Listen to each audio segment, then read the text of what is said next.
নবীন প্রবীণ দ্বন্দ্বে ফের দলনেত্রীর মুখে ভারসাম্যের বার্তা।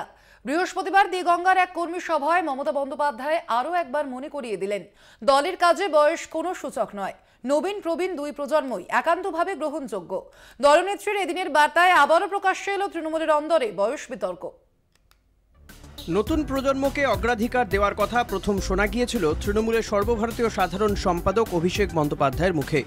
ক্রমে তার পক্ষে ও বিপক্ষে মুখ খোলেন দলের একাধিক নেতা।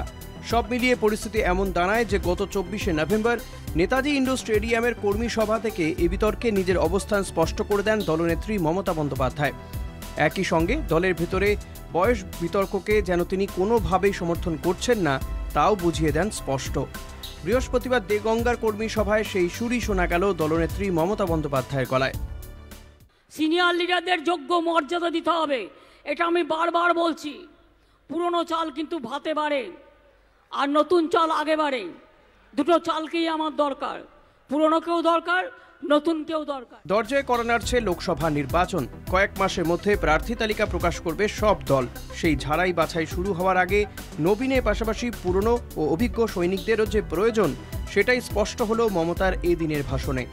কলকাতা টিভি।